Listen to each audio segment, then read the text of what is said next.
Assalamualaikum warahmatullahi wabarakatuh.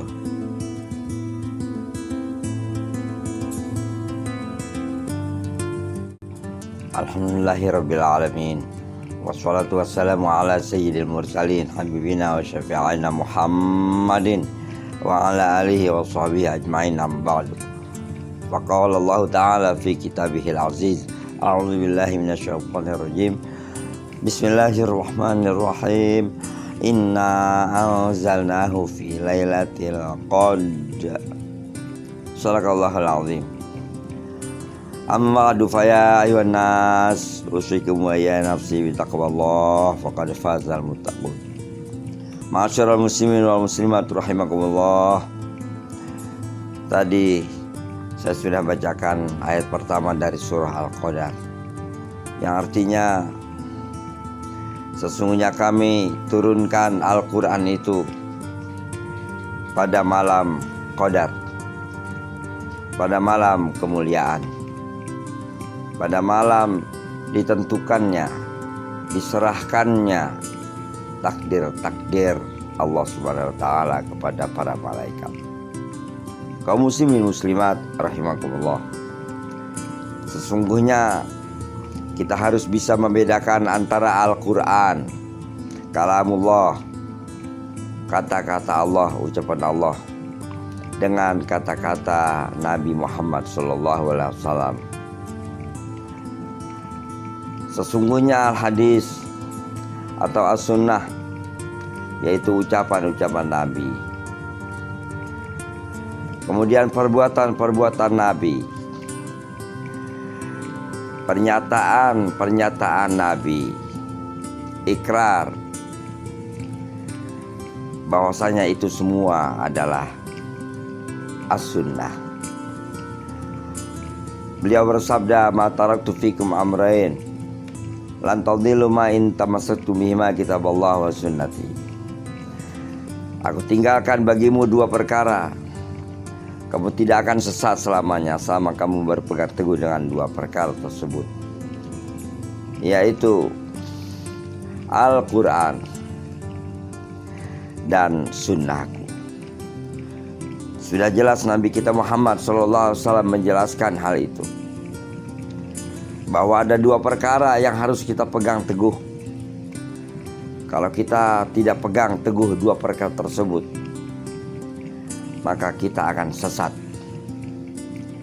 Kita hanya berpegang teguh dengan Al-Quran, kita hanya berpegang teguh dengan kitabullah, dengan kalamullah, dengan firman-firman Allah, tetapi menggeser sunnah Nabi kita Muhammad, maka itu tidak cukup, dan itu dikatakan keluar dari keterangan pernyataan Islamnya seseorang.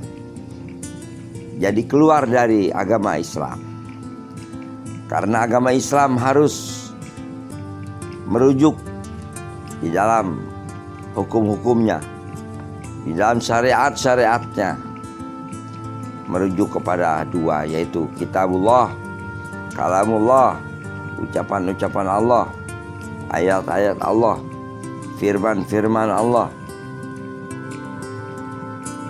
Kemudian juga merujuk kepada ucapan-ucapan Nabi, sunnah-sunnah Nabi. Kaum muslimin muslimat rahimakumullah. Ayat pertama dari surah Al-Qadar sudah jelas menjelaskan bahwa Al-Quran itu diturunkan, kalamullah diturunkan dari Allah Subhanahu wa ta'ala. Kemana? Jumlatan wahidah, daf'atan wahidah, diturunkan sekaligus ke langit pertama. Di langit pertama ada satu tempat yang namanya Baitul Izzah. Disitulah Al-Quran disimpan, yang akan diturunkan kepada Nabi kita Muhammad SAW secara berangsur-angsur, munajjama. Kalaulah Al-Quran itu adalah ucapan-ucapan Nabi, bagaimana itu diturunkan ke langit, sedangkan Nabi Muhammad SAW ada di dunia. Dijelaskan dalam ayat tersebut bahwa Quran tersebut turun dibawa oleh para malaikat, kemudian disimpan di langit pertama Baitul Izzah. Nabi kita Muhammad SAW pada saat itu ada di atas dunia. Maka tidak ada sinkronisasi, tidak ada kesesuaian, bahwasanya sudah jelas kalamullah, ucapan Allah adalah memang keputusan-keputusan, ketentuan-ketentuan, hukum-hukum, syariat-syariat Allah yang sudah disampaikan oleh Allah Subhanahu wa Ta'ala, yang kemudian itu diberikan ke siapa? Ke malaikat. Malaikat menyimpannya di satu tempat di langit dunia yang dinamakan tempat tersebut Baitul Izzah. Di situ disimpan, yang kemudian akan disampaikan kepada Nabi Muhammad SAW. Kaum muslimin muslimat rahimakumullah, Al-Quran tersebut dari Al-Lauhul Mahfuz yang ada di langit ketujuh. Nah, di situ ada catatan-catatan kalamullah yang kemudian untuk disampaikan kepada Nabi kita Muhammad SAW. Itu adalah wahyu dari Allah. Oleh sebab itu, apa-apa yang disampaikan oleh Nabi kita Muhammad SAW yang diterima dari malaikat Jibril, itu semata-mata adalah wahyu dari Allah. La yantiqu anil hawa in huwa illa wahyu yuha. Sesungguhnya Nabi Muhammad SAW tidak berbicara dari hawa nafsu, tidak menyampaikan dengan keinginannya, dengan kemauannya saja, tetapi yang disampaikan itu semata-mata adalah wahyu dari Allah Subhanahu wa Ta'ala. Ma'asyiral muslimin rahimakumullah.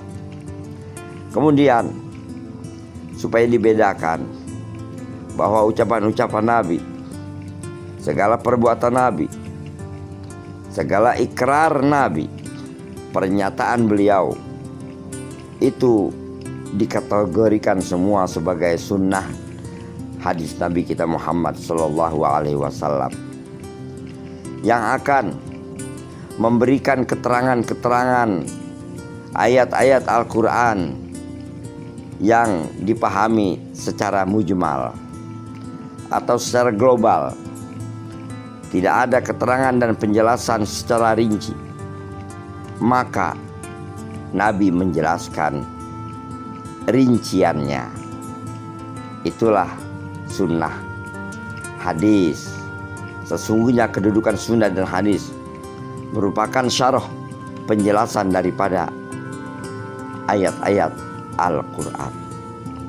Ketika Allah memerintahkan kita sholat, waqimus sholat, dirikanlah sholat, apakah di situ juga Allah menjelaskan apa yang dibaca? Bagaimana yang dibaca?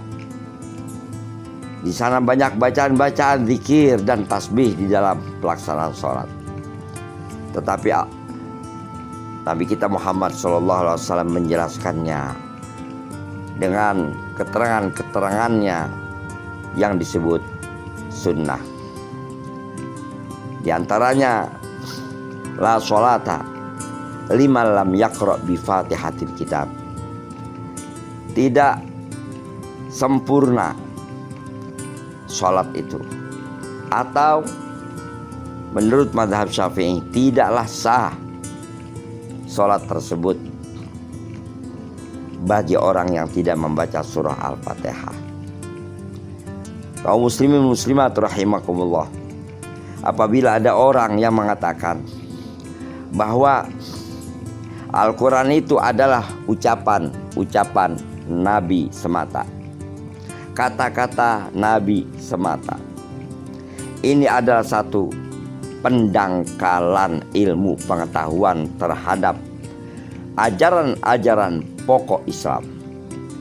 Ini adalah satu usaha untuk membodohkan umat Islam agar dia jauh dari agamanya. Sudah jelas hadirin sekalian, Nabi kita Muhammad SAW dikatakan di dalam Al-Quran bahwasanya beliau adalah uswatun hasanah, teladan yang baik, sebagai qudwah, sebagai ikutan. Oleh sebab itu beliau menyampaikan penjelasan dengan lidahnya, perbuatannya, dan pernyataannya, isyaratnya. Ini semuanya dijadikan sebagai ikutan, sebagai uswah, sesuatu yang harus diteladani dan diikuti. Nabi kita Muhammad Sallallahu Alaihi Wasallam, sesungguhnya dia adalah utusan Allah, Nabiullah, diutus oleh Allah Subhanahu wa taala sebagai rasul yang terakhir. Maka Muhammadun aba ahadim min rijalikum walakin Rasulullah wa khatiman nabiyyin. Sesungguhnya Muhammad itu adalah utusan Allah dan penutup para nabi. Bagaimana kalau kita lihat Nabi kita sendiri menyatakan, sesungguhnya aku tinggalkan dua perkara, kamu tidak akan sesat selama kamu berpegang teguh dengan keduanya, yaitu Al-Quran dan Sunnah. Tidak ada dimanapun ulama yang lurus, yang memiliki hati yang bersih, tujuan yang benar, berjalan di jalan yang lurus, memiliki niat yang suci dan ikhlas karena Allah Subhanahu wa taala, menyatakan bahwa Al-Quran yang diturunkan oleh malaikat Jibril itu adalah kata-kata Nabi. Nabi hanya menyampaikan, Nabi hanya memberikan penjelasan, Nabi memberikan keterangan-keterangan tentang firman-firman Allah. Karena Nabi mempunyai sifat wajib, yaitu at-tabligh, menyampaikan, dan al-amanah, memiliki kejujuran. Apa yang disampaikan Nabi itu adalah jujur. Kaum muslimin muslimat rahimakumullah, jangan sampai kita terpengaruh dengan pandangan-pandangan liar. Jangan sampai kita mengikuti keterangan-keterangan yang tidak mendasar, yang sudah jelas-jelas penyampainya memiliki tujuan yang berbeda dengan ulama-ulama as-salihun, yang saleh, al-amilun, yang menjalankan ajaran-ajaran Allah, yang mempraktekkan ajaran-ajaran Rasulullah Sallallahu Alaihi Wasallam. Sesungguhnya kita ingin selamat di dunia dan di akhirat. Kaum muslimin muslimat rahimakumullah, kita berdoa mudah-mudahan kita semua selalu di dalam petunjuk Allah, selalu sam'an wa ta'atan kepada Allah Subhanahu wa taala, mendengar dan taat. Wa ma ataakumur rasul fakhudhu, apa-apa yang didatangkan Rasul ambil, apa-apa yang disampaikan Rasul ambil. Wa ma nahakum anhu fantahu, dan apa-apa yang dilarang jauhi. Inilah yang dapat saya sampaikan. Semoga menambah wawasan kita sehingga kita memiliki pegangan yang kuat, yang tidak akan bergeser sedikit pun, bahwa sesungguhnya firman-firman Allah, kata-kata Allah, itulah yang termuat di dalam Al-Quran.